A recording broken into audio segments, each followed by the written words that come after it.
Bapa di surga, Bapa. Terima kasih Tuhan kalau pada pagi hari ini kembali kami boleh berkumpul bersama ya Tuhan untuk kembali mendengarkan puji-pujian, untuk mendengarkan firman-Mu ya Tuhan.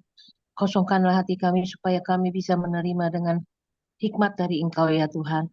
Kami percaya Tuhan, Kau pakai hamba-hambamu yang akan melayani Engkau Tuhan. Engkau yang akan berikan hikmat dan berkat kepada mereka. Dalam nama Tuhan Yesus, Engkau usir kuasa iblis apapun yang akan menghalangi pekerjaan-Mu ya Tuhan. Oh Tuhan, kami serahkan pelayanan ini ke dalam tangan-Mu ya Tuhan.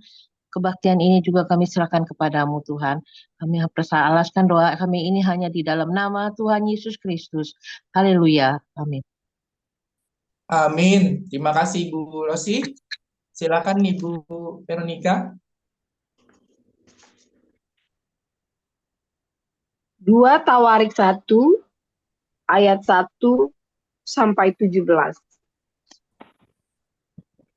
Salomo anak Daud menjadi kuat dalam kedudukannya sebagai raja. Tuhan Allahnya menyertai dia dan menjadikan kekuasaannya luar biasa besarnya. Salomo memberi perintah kepada seluruh Israel, kepada kepala-kepala pasukan 1.000 dan pasukan 100, kepada para hakim dan kepada semua pemimpin di seluruh Israel, yakni para kepala puak.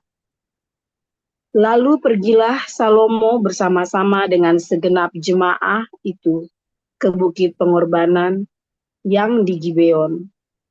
Sebab disitulah kemah pertemuan Allah yang dibuat Musa, hamba Tuhan itu, di padang gurun. Tetapi Daud telah mengangkat kabut Allah dari Kiryat Yarim ke tempat yang disiapkannya bagi tabut itu. Sebab ia telah memasang kemah untuk tabut itu di Yerusalem. Namun mezbah tembaga yang dibuat Bezaleel bin Uri bin Hur masih ada di sana di depan kemah suci Tuhan. Maka kesanalah Salomo dan jemaah itu meminta petunjuk Tuhan. Salomo mempersembahkan korban di sana di hadapan Tuhan di atas mezbah tembaga yang di depan kemah pertemuan itu. Ia mempersembahkan 1.000 korban bakaran di atasnya.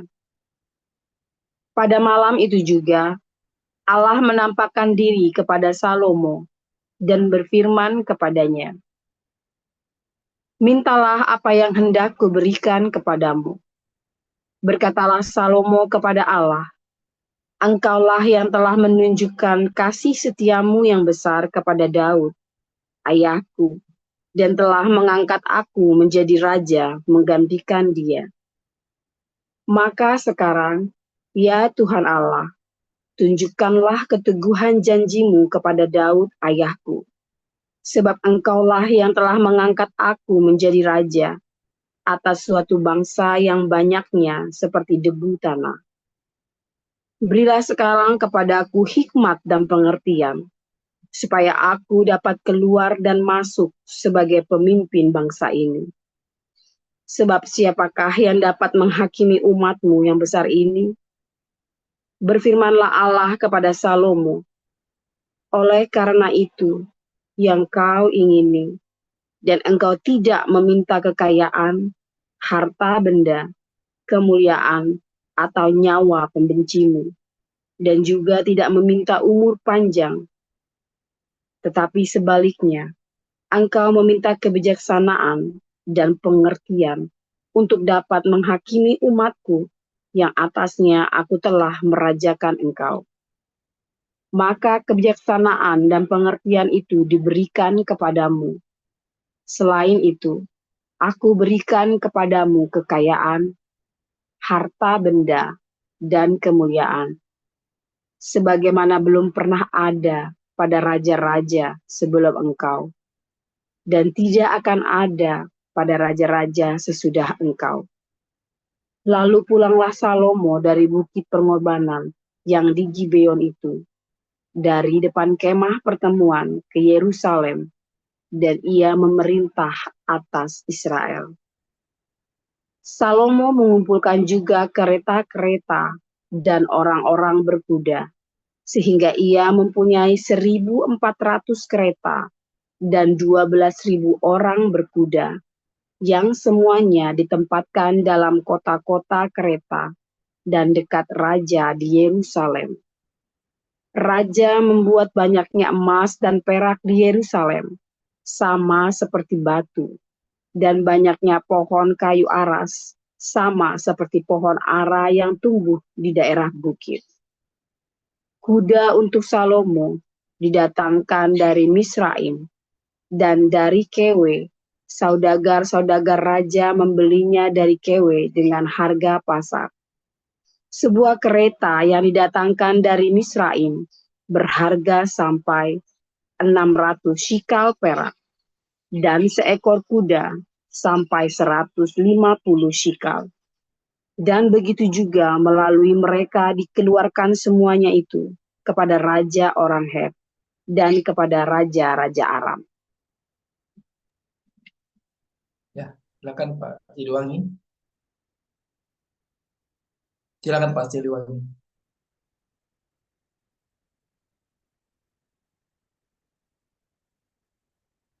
Tolong dibukakan tim co-host. Ya, silakan Pak. Ya, terima kasih Pak.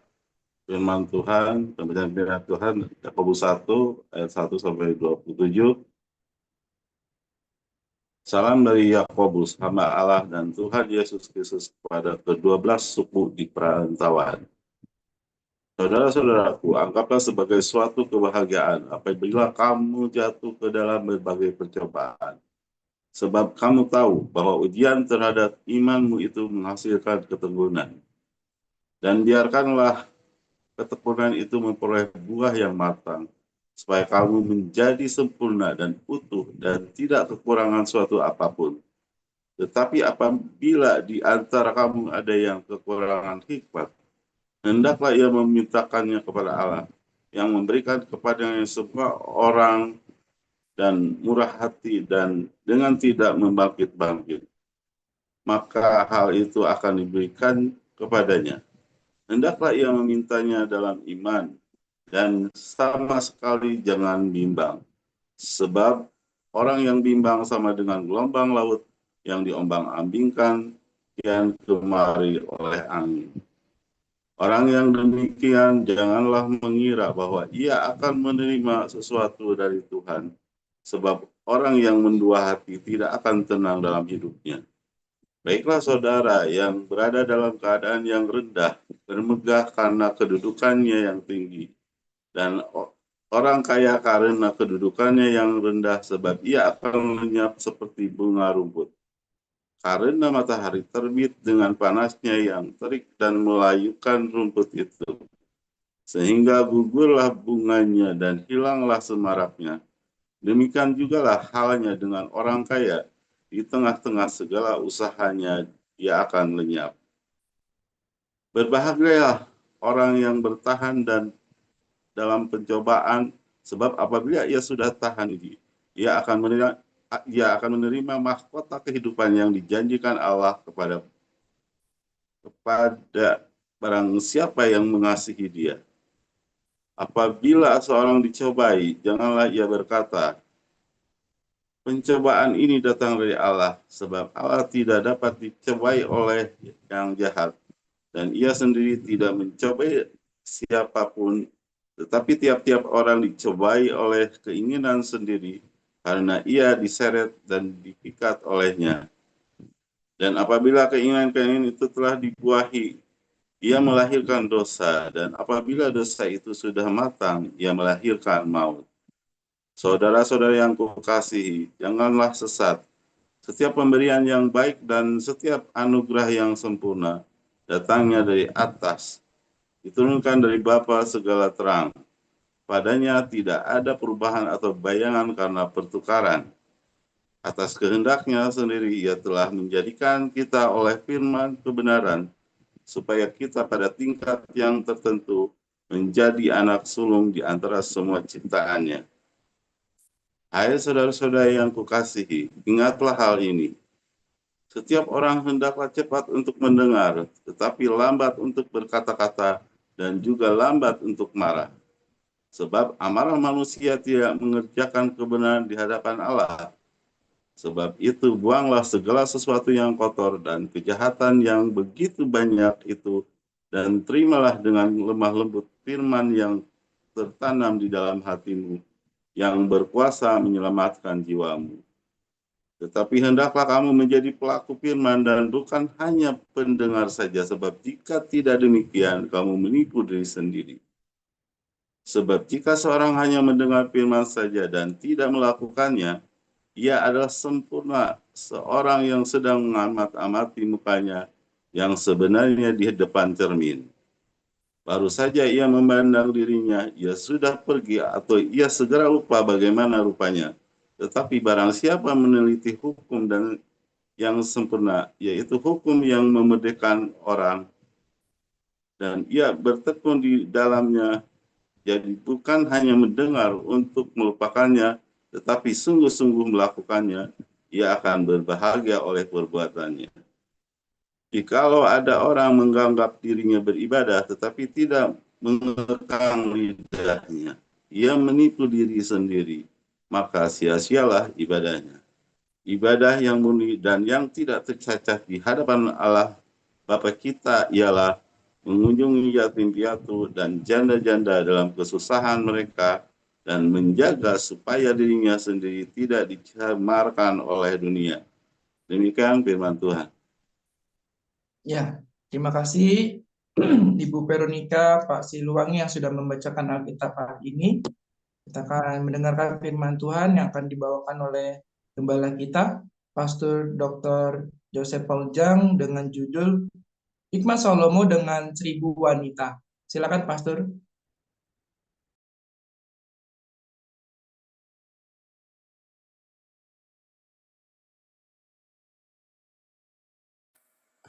Haleluya.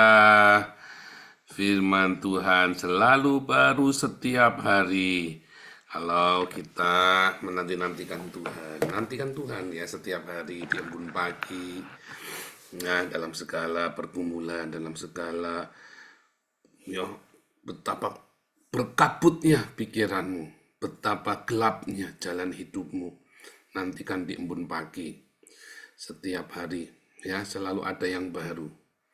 Wah, kayak di babak-babak pikiranmu ya di embun pagi, saudara. Ngantuk pun jangan jadi ngantuk ya, karena selalu mendengarkan khotbah-khotbah yang kontroversial. Saudara, kalau Anda mendengar hikmat Salomo pun ya, ini adalah sebuah hikmat yang kontroversial. Seorang rabai, aduh saya lupa namanya rabai ini ya, dia orang Mesianik ya, tapi dia rabai Yahudi. Dia ngomong begini, tahukah Anda bahwa Salomo menikahi 300 istri dengan 700 gundik? Itu adalah hikmat dari Tuhan kepada Salomo untuk memperkokoh kerajaannya. Wah, saya cukup syok dan sedikit nggak terima, saudara ya. Saya sedikit nggak terima. Sampai sekarang juga masih nggak terima. Tetapi itu fakta. Ya, saya tidak berkata itu kebenaran. Anda harus membedakan mana yang fakta dan mana yang kebenaran. Ya, faktanya, ya, banyak orang Kristen bercerai. Kebenarannya ya nggak boleh, sebenarnya nggak bisa. Ya, tapi fakta, ya itu fakta. Banyak orang Kristen bercerai. Kebenarannya nggak boleh. Ya nggak bisa aja. Tidak ada kamus di dalam kekristenan perceraian itu. Nah, faktanya Salomo menjalin persahabatan dengan banyak negara sehingga negara-negara itu tidak berani macam-macam sama Salomo karena semua anak-anak mereka dikawin sama Salomo. Dan Salomo membuat barter-barter yang tidak bisa ditolak oleh negara-negara ini. Sehingga dia begitu kuat, ya. Tetapi saya tidak tahu apakah bagian dari barter, apakah ini bagian dari upaya Salomo untuk menyenangkan wanita-wanita. Ya, Salomo bersujud. Ketika wanita-wanita ini sujud kepada dewa-dewinya, maka Salomo ikut nemeni dia. Iya kan? Menyenangkan hati para wanitanya. Nah, apakah ini termasuk di dalam hikmat yang Tuhan berikan? Saya kok yakin tidak begitu ya, saudara ya. Saya yakin tidak begitu. Bahkan Tuhan Yesus berkata, Salomo dalam segala kemegahannya tidak berpakaian seindah bunga bakung di ladang yang hari ini ada, besok dibuang ke perapian. Ya, saya yakin itu sebuah sindiran, sebuah celaan, saudara ya. Artinya, itu sesuatu yang fana. Hikmat apa yang ingin kita miliki, saudara? Ya, kembali ke koinonia ya, si Gilbert pengen berhikmat. Kita harus berhikmat, bro, supaya jangan cium tangan Yusuf kala lagi. Ya, Gilbert belum pernah cium tangan saya, saudara ya. Dia harus cium tangan saya, supaya dia jauh dari semua sial. Serius, kamu lihat, kamu sampaikan sama Gilbert, dia harus cium tangan saya supaya dia jauh dari semua sial. Jangan cium tangannya Yusuf Kala kan, salah. Dia cium tangan Yusuf Kala itu salah, itu hikmat manusia, saudara. Coba cium tangan saya, Nabi 26. Ya, itu hikmatnya Nabi 26, bukan hikmat surga, hikmat Nabi 26. Ya dia sial kan, sial terus kan, terus-menerusan. Dia berpikir, orang-orang banyak berpikir dia berkompromi. Nah itu ya saudara ya. Apakah Tuhan memberikan hikmat kepada Salomo menikahi semua anak-anak raja ini? Mungkin. Tetapi firman Tuhan berkata, kamu tidak boleh menikah dengan perempuan asing. Jadi saya yakin sekali itu bukan hikmat dari sorga. Tetapi hikmatnya dia sendiri. Saudara, ada kalanya kita meminta hikmat kepada Tuhan, kita berdoa. Lalu kita ingat, oh ya harus cerdik seperti ular. Ingat-ingat ya saudara ya, jangan pernah pakai ayat cerdik seperti ular untuk ngetrik, untuk berkompromi, untuk Anda berdiplomasi. Ya, karena artinya cerdik seperti ular itu, ya artinya adalah Anda harus mengerti firman Tuhan sungguh-sungguh. Bukan cerdik lihai, triki, politik, bukan ya. Diingat-ingat ya, semua yang saya ajarkan dalam komunitas kita adalah sebuah formula. Jadi tidak akan bertentangan satu sama yang lain. Cerdik seperti ular itu sama dengan Kejadian 3 ayat 1, Matius 10 ayat 16. Itu sama dengan Kejadian 3 ayat 1, sama dengan Kejadian 2. Ya, ayat yang terakhir, saya lupa ayat keberapa itu ya, yang berkata bahwa Adam dan Hawa telanjang, tetapi dua-duanya tidak tahu kalau mereka telanjang, tidak merasa malu. Nah, itu kata yang sama, kata cerdik, kata arum. Ya, arum ini artinya dia terbuka, berwawasan, saudara, mengetahui. Ya, nah makanya kemarin saya jelaskan, banyak orang tidak tahu kalau dirinya tahu. Dia sebenarnya tahu, tapi dia tidak tahu selama ini. Padahal ada di dalam genggaman tangan dia. Banyak orang hari ini nggak bisa sukses, nggak berhasil, padahal itu ada dalam genggaman tanganmu. Anda yang punya tangan kaki lengkap, kenapa kamu tetap miskin? Padahal itu ada dalam genggaman tangan kamu. Tadi saya nonton filmnya orang cebol, ya. Orang cebol yang amat sangat kaya raya, namanya William, saya lupa namanya, William siapa itu ya, William Brad, siapa gitu ya. Orang cebol yang sangat kaya raya sekali, saudara. Cebol, ya, kelemahan, tapi dia kaya raya. Dia tahu, dia punya satu hal yang dia bisa gunakan, yaitu cebolnya dia. Sekarang kemiskinannya dia loh, saudara ya. Ada orang yang nggak punya tangan kaki ya, yang nggak punya limbs ya, cuma nggak punya tangan, nggak punya kaki. Dia bisa jadi orang kaya dan punya istri yang cantik. Dia menggunakan kecacatannya dia. Bukan untuk meminta belas kasihan loh, tapi untuk bekerja, untuk memotivasi orang. Ada orang yang buta matanya, seperti Priscilla Smith Julie, ya, buta matanya, tapi dia dengan kebutaannya dia tahu, ya, dengan kebutaan matanya dia gunakan mata hatinya, dia buka benar-benar. Nah, ternyata cacat itu adalah sebuah kemampuan, saudara. Benar nggak? Priscilla Smith Julie yang buta ini ternyata adalah kebutaannya itu adalah kemampuannya dia. Ya, orang-orang yang memiliki banyak sekali kecacatan itu, ternyata kecacatnya itu adalah kemampuannya dia, bukan untuk ngemis, bukan untuk meminta belas kasihan, bukan. Priscilla Smith Julie nggak pernah ngemis, saudara. Dia jualan di pinggir jalan, jualan kain, jualan pakaian bekas, dan dia nafkahi 100 orang gila di rumahnya di Semarang. Ya, 100 orang gila dia tampung, ya. Sekarang mungkin sudah lebih kali. Sekarang pendeta, ya, pendeta Priscilla Smith Julie. Suaminya teman kuliah saya, juga dosen saya. Dosen saya, tapi juga teman kuliah saya. Nah itu ya, saudara, ya. Banyak orang, dia tahu dia cacat, dan dia tahu cacatnya itu adalah sebuah kemampuan. Nah, itu namanya hikmat dari sorga, saudara. Banyak orang mempunyai kemampuan, dia punya lengkap, ya, nggak idiot juga, IQ-nya nggak idiot, tangan kaki lengkap, semua panca indera lengkap. Tetapi dia tidak bisa menggunakannya. Ya kan? Karena dia tidak punya hikmat. Karena dia memaklumi segala kelemahan. Dia cari-cari untuk mengatakan maklum. Sementara orang yang cacat ini, dia selalu punya cara memotivasi dirinya.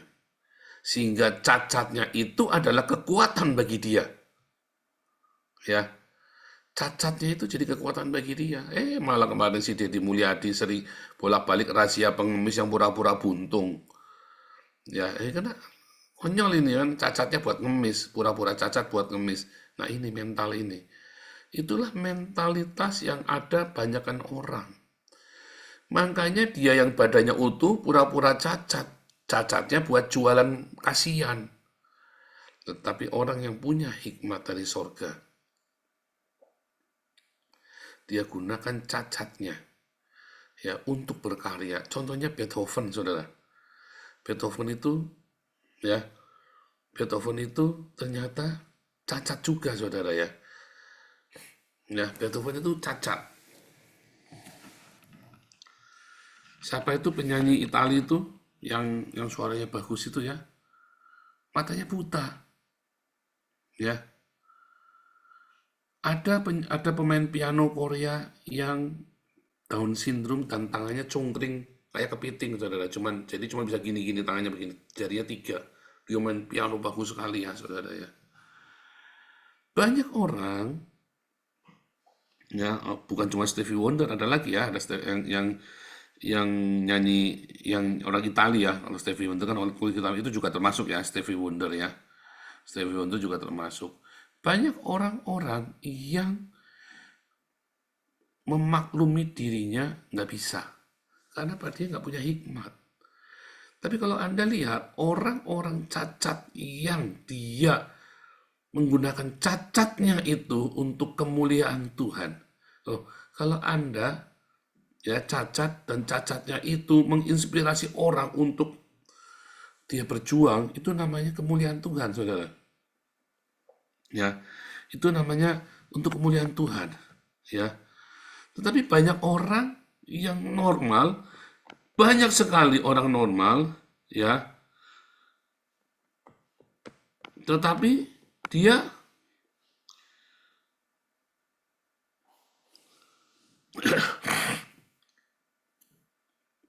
banyak orang normal, tetapi dia seperti orang cacat. Malah menjadi jerat bagi banyak orang. Beethoven ini totally deaf, ya. Ngerti, saudara, ya? Beethoven ini nggak bisa dengar katanya ya, tuli, tapi dia komposer banyak sekali lagu-lagu yang indah. Ya, orang Belanda ya, lahir di Belanda, kemudian dia besar di Jerman. Dia totally deaf, tapi dia komposer. Lalu bagaimana caranya ya? Saya nggak ngerti ya. Saya nggak ngerti kenapa Beethoven bisa telinganya nggak bisa dengar, tapi bisa jadi komposer ya, komposer lagu-lagu. Si Damara mah nggak ada apa-apanya itu tadi saudara ya, padahal normal dibanding Beethoven yang budek. Ya. Dan banyak lagi saudara. Salomo dalam segala kemegahannya, malah Tuhan bilang apa? Besok dibuang ke dapur api. Itu ya. Dalam segala yang dia punya warisan dari bapaknya. Ya kan malah dicela. Karena dia pikir dengan mengawini banyak wanita, ya, dia bisa menyelamatkan negaranya, tapi justru dengan mengawini banyak wanita, dia aman di zaman dia, tapi di bawahnya hancur. Negaranya hancur kan? Nah, saudara, setiap hari kita harus minta hikmat dari sorga. Saudara, saya kalau bangun tidur ya, seringkali ada banyak pekerjaan kita yang mentok. Ya enggak, harus diakui dong, kita banyak kali kerja mentok. Kita sudah bikin begini, bikin begitu. Terus saya sama Ana ya, Tuhan tolong Tuhan beri hikmat. Waktu kita membangun komunitas embun pagi juga sama ya, waduh kok ribut terus ya, kok ini terus ya. Tuhan tolong Tuhan. Karena memang segala sesuatu ya, kalau kita mau serahkan sama Tuhan, ya serahkan sekalian. Jangan tanggung-tanggung. Nah, itu dia. Ini kuncinya. Kalau kamu mau minta hikmat dari sorga, kamu benar-benar harus menyerahkan kepada sorga untuk semua pekerjaanmu. Lakukan terbaik dengan jalan yang benar. Serahkan, minta hikmat sorga. Maka Tuhan akan tuntun hidupmu, setiap langkahmu, saudara. Dengan segala halangan, dengan segala rintangan. Tetapi halangan dan rintangan itu bukan sebuah stopan, bukan sebuah buat kamu berhenti. Tapi merupakan filter supaya yang kamu lakukan supaya orang-orang yang datang, supaya orang-orang yang bersama dengan kamu itu orang-orang pilihan semua. Ya. Kalau segala sesuatunya mudah, yang datang sama kamu itu orang-orang kacang, orang-orang receh, saudara. Komunitas ini sudah difilter berkali-kali. Yang tersisa ya komunitas orang-orang yang militan-militan ini. Yang kelihatannya dulu nggak dianggap sama orang lain, ya tetapi nyatanya orang-orang inilah yang bertahan sampai akhir. Ya kan? Termasuk komunitas yang di Den Haag. Wah, kita udah bolak-balik ya. Difitnah, diomongin, ditinggal. Sudah biasa, saudara. Tetapi nanti akan tersisa, ya, yang tersisa orang-orang gelandangan sekarang kita ini. Ya, yang komitmen dengan kita orang-orang gelandangan justru. Nggak apa-apa. Biarkan saja. Tuhan pakai orang-orang ini. Saya mengulangi kejadian anak saya si Wesley ya. Waktu dia dikhianati sama temennya, lalu disisakan komselnya itu komsel anak-anak miskin, anak-anak preman, anak-anak nelayan. Saya bilang bagus dong. Mereka inilah orang-orang militan yang komitmen. Dan benar ya, saudara, meledak ya komselnya ya, ratusan ya. Penginjilan militan malam-malam di jalan. Wah, langsung yuk, nggak pakai, tak tanya mamaku dulu ya, nggak pakai begitu, saudara. Namanya anak preman, anak nelayan, dicak malam jam 9 jalan, yuk jalan kita bagi-bagi nasi, kucing, yuk, langsung berangkat, saudara. Kalau anak-anak Anda suruh begitu, jangan ya, pasti nggak boleh. Karena anak nelayan, anak preman, yang perginya aja bisa 3 hari nggak pulang, ya kan? Jadi malah militan kan. Nah, kami juga mendapat kejadian yang sama ya, karena memang target kita adalah orang-orang gelandangan. Saudara, hikmat dari surga itu yang akan memampukan kita, saudara, untuk melakukan pekerjaan-pekerjaan ajaib. Ketika Gideon mau menyerang orang musuh-musuhnya, orang-orang Midian, orang-orang ya, orang-orang Filistin. Maka yang diajak, saudara, dari 10.000 pasukan cuma 300 saja, saudara. Cuma 300 orang saja. Ya kan? Ketika Daud mau perang, dia minta hikmat dari sorga. Sehingga dengan pasukan berani matinya dia bisa nerobos musuh-musuhnya. Bukan masalah jumlah. Tuhan tidak pernah cerita jumlah dengan kita. Tuhan juga tidak cerita kualitas. Juga tidak cerita jumlah. Pak, yang tersisa orang-orang begini, Pak, nggak berkualitas. Belum tentu, saudara. Karena kualitas versimu dengan versi Tuhan berbeda. Ya. Kalau ada 10.000 orang yang diajak lari, lalu minum air seperti anjing, lalu ada 300 yang mencedok airnya. Apakah berarti yang 300 ini lebih berkualitas daripada yang 10.000? Ini kan cuma masalah manner. Nah, kalau pendeta-pendeta khotbah itu kan cuma ditafsirkan saja, diinterpretasikan. Tapi kalau Anda rekonstruksi, Anda lagi mau perang loh, bukan mau table manner loh. Anda ini mau perang, bukan lagi mau milih orang cara minum. Benar nggak? Ada yang minum langsung gitu kan, ada. Tapi dia jago perang.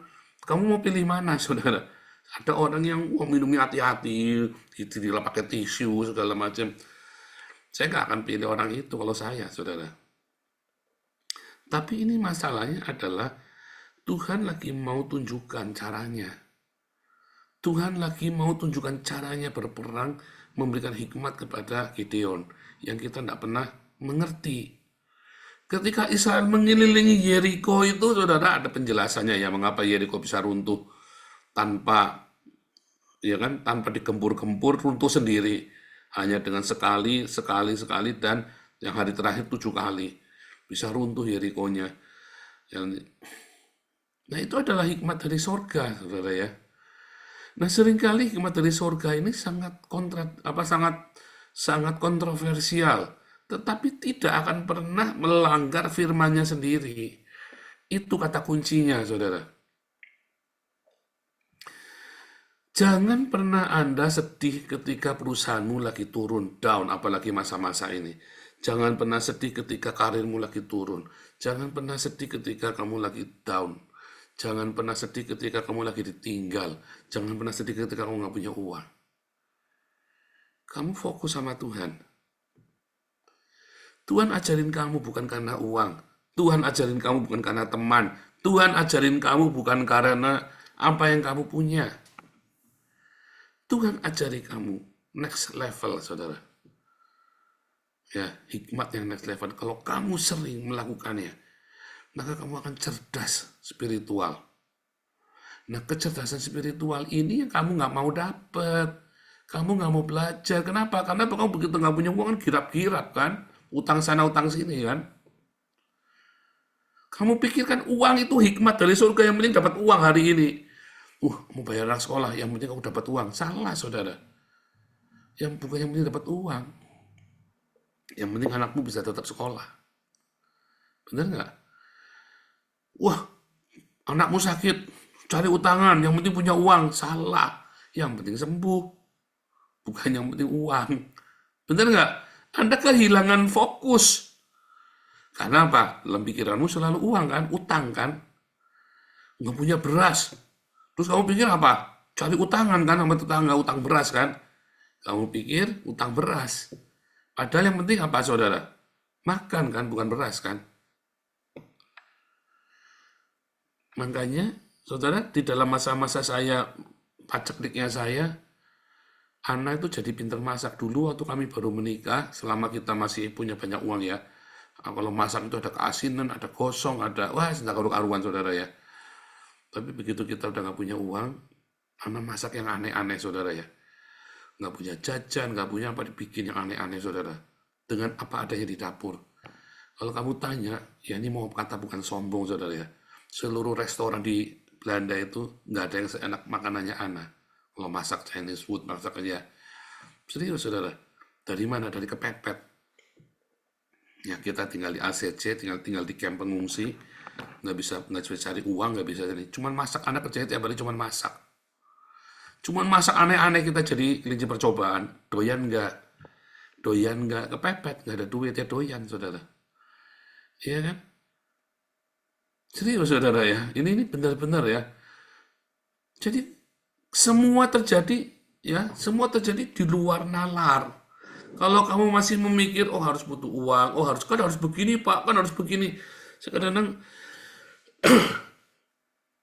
saya pernah ya udah dikasih motor, udah diragati, dikasih freezer, dikasih motor, masih ya ngengkel ya saudara ya, pengen napok bener saudara, pengen napok. Kalau saya sebelahnya tak tapok itu saudara ya. Pak Gembala kok napok? Iya, saya mah preman saudara, saya bukan cuman saya bekas preman ya gimana? Anda punya gembala preman ya nasib salahmu sendiri ke sini. Udah dikasih motor, udah dikasih freezer, tinggal jalan kerja. Wah, banyak sorry-nya, banyak excuse-nya, banyak pengen napok saudara beneran.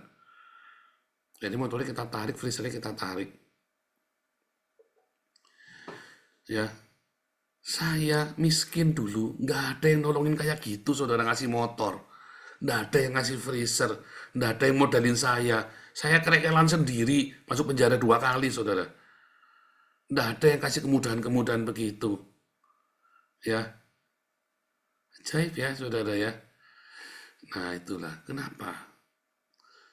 Kenapa banyak orang dia nggak bisa next level. Dia cuma berfokus kepada memaklumi diri sendiri. Kan aku harus punya ini, harus punya itu. Kamu nggak bisa next level dalam kecerdasan spiritual. Karena kamu hanya berpikir yang kamu pikir.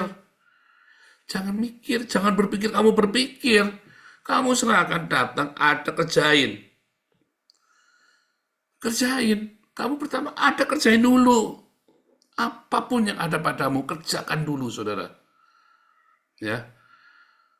Dan kita nggak tahu Tuhan buka jalan dengan cara yang aneh-aneh. Saya selalu ngajari ya keluarga saya. Cukupkanlah dirimu dengan gajimu. Ya, yang lain-lain itu nanti ada cara Tuhan. Kamu pikir karyawan bisa nyekolahkan anaknya sampai keluar negeri, sampai punya apa segala macam gara-gara dia jadi karyawan? Nggak akan bisa, saudara. Kamu pikir saya ya yang sudah 2 kali masuk penjara, bangkrut bolak-balik, difitnah, dihancurkan, sudah selesai nasib saya, saudara. Sak sugi-sugi Pak Harto, saudara, sugi-sugi Pak Enardo. Anak saya dua-dua sekolah di Belanda, saudara. Iya kan, keren kan? Tetap lebih keren daripada anak-anak kalian kan? Sak kira-kira ini saya nggak punya duit di rekening, tetap saya anaknya sekolah 2 di Belanda semua. Pak Stefan sampai pusing nyekolahkan anaknya di London, di UK itu ya. 1 tahun 1 miliar bayarnya. Saya nggak pusing saudara, tinggal mancal doang pagi bangun. Ayah, Papa mau berangkat sekolah, Pak. Ya doain ya. Nggak mikir duitnya dari mana. Kamu kan nggak pernah kasih uang sama saya juga kan? Ya nggak? Itu namanya hikmat dari sorga, next level. Kecerdasan spiritual. Apakah pakai duit? Ya enggak lah. Duit dari mana saya? Oh, kamu aja nggak pernah setoran sama saya. Karena memang saya nggak pernah minta kan. Ya nggak saudara? Sakere-kere saya kan saya tetap menikmati bunga yang indah. Daripada kalian nikmati sampah yang berserakan di Indonesia, kan? Tetap saya lebih baik. Tidak perlu pakai duit. Ya kan? Pakai apa saudara? Pakai badai, DPO. Loh, itu hikmat dari surga. Kamu jangan mencela saya, saudara. Kamu berani kayak saya, hebat kamu. Ya, kamu berani kayak saya, hebat kamu. Ya kan saya kan terbang di atas badai kan. Itu namanya next level, saudara, spiritual quotient, kecerdasan spiritual. Kamu berani nggak terbang di atas badai? Terbang, ya kan saya terbang kan di atas badai kan saya kan. Berani nggak Anda seperti itu? Itu hikmat dari surga. Kamu jangan pikir segala sesuatu kudu pakai uang. Jangan berpikir segala sesuatu itu dengan pakai caramu. Serahkan sama Tuhan, yang ada kerjain. Latih dirimu selalu berikan yang terbaik walaupun gajinya kurang. Jangan kayak PT Yihong, sok-sokan demo, perusahaan ditutup beneran, kere kamu semua. Bagus saya bilang. Saya kalau jadi perusahaan tak tutup beneran, beneran ya. Boykot Pizza Hut, goblok. Kalau saya jadi yang punya Pizza Hut, tak tutup sekalian, saudara. Kere sisan, goblok demo terus karyawan. Goblok, saudara. Kamu jangan mau ikut demo ya, komunitas Embun Pagi. Diajak demo, jangan mau, saudara. Biar mereka dipecat, nanti kamu jadi supervisor. Serius, jangan mau demo kamu. Ya, kamu dikucilkan teman-teman. Mereka nggak ngasih makan kamu kok kalau kamu kere kok. Ya, dengerin omongan saya. Jangan ikut demo kalian. Jangan mau demo di jalan. Jangan mau ikut demo perusahaan. Jangan ikut-ikutan. Ya, sekalipun gajimu kurang, kerjain yang sungguh-sungguh. Berkatmu bukan dari gaji. Serius, saudara ya, berkatmu bukan dari gaji. Lakukan yang sungguh-sungguh, tetap bersedekah diakonia. Nanti kamu punya kecerdasan spiritual. Entah berkatnya dari yang aneh-aneh, kamu nggak ngerti. Tiba-tiba anakmu tuh nanti dapat beasiswa ke Israel, ke Belanda. Kamu kan ada di sini terus, kita lagi bikin program terus supaya saya bisa tarik anak-anak kalian sekolah di Belanda. Kita nggak ngerti, pokoknya kamu kerja yang rajin. Jangan bikin rusuh di komunitas. Malah promosiin komunitas kita. Makin kamu promosiin, duit yang makin banyak, kita bisa tarik semua orang datang ke Belanda. Kita bisa punya rumah singgah sendiri, anak-anakku sekolah di sini nggak perlu bayar kos. Iya kan? Anda mana kepikir begitu? TPO ini yang kepikiran tuh, yang seperti itu ya. Hikmat dari sorga. Ya makanya jangan kebanyakan bikin ulah. Dukung komunitas ini. Jangan ngomong Menara Babel, nggak usah nuduh-nuduh saya Menara Babel. Dukung komunitas ini, saudara. Dukung. Semakin banyak donasinya, ya kita akan makin bikin proyek yang besar-besar. Target saya pengennya supaya anak-anak kalian sekolahnya di Belanda sama di Israel. Nggak usah mikir duitnya dari mana. Dari sorga. Yang penting kamu jangan bikin ulah. Promosiin komunitas ini. Ya. Minta hikmat dari sorga buat setiap pekerjaanmu. Segala yang mentok-mentok itu.